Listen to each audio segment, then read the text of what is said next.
Toujours à propos d'économie, on a beaucoup parlé ces dernières semaines en France de la lutte contre la fraude sociale. Question qui peut paraître un peu provocatrice chez nous.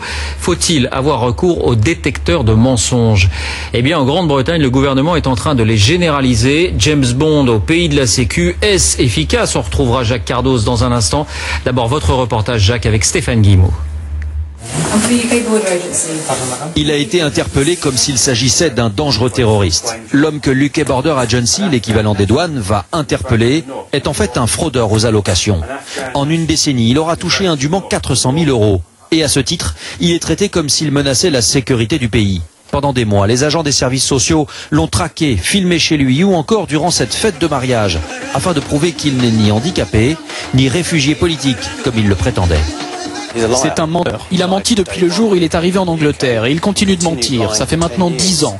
Ce Britannique d'origine marocaine a été condamné à 7 années de prison.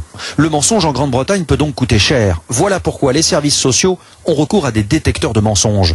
Nous sommes dans l'un des 140 centres du pays qui l'utilisent. Et ce matin, Céline interroge une femme qui perçoit des allocations logement. Combien vous gagnez par mois? Au cours de l'entretien, elle s'aperçoit que certaines réactions ne sont pas franches. Mais concrètement, ça vous fait combien ça? À chaque réponse, la machine réagit et note la réaction.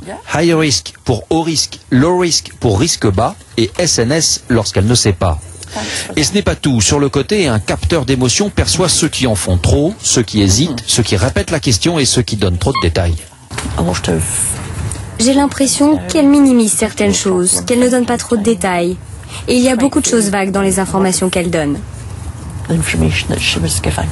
Dans ce cas, l'intéressé aura droit à des investigations plus poussées. L'utilisation du logiciel permet ainsi d'aller beaucoup plus vite dans le traitement des dossiers et d'en traiter plus. Et surtout de ne passer du temps uniquement que sur les personnes suspectes.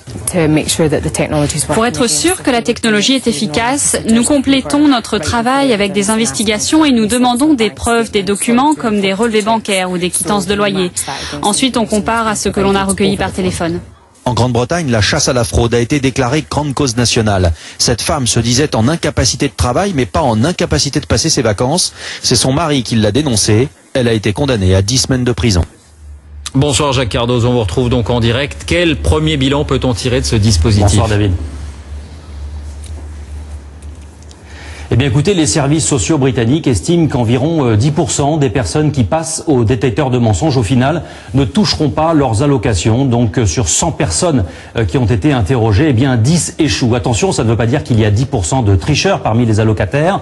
La réalité est un petit peu plus complexe que ça. D'abord parce que tous les services sociaux britanniques n'ont pas adopté ce détecteur de mensonges et ensuite, là où on l'a utilisé, adopté, eh bien on se concentre sur les personnes qui posent problème. Mais il y a un chiffre qui, je crois, est assez évocateur. Là où on a adopté ce détecteur de mensonges, on estime que les économies depuis 2008 ont été réalisées autour de 5% du budget, lorsque l'on sait que la fraude dans ce pays s'élève quand même à 3 milliards d'euros chaque année. On comprend que ça représente quand même une certaine somme. Jacques Cardoz en Écosse. Merci Jacques.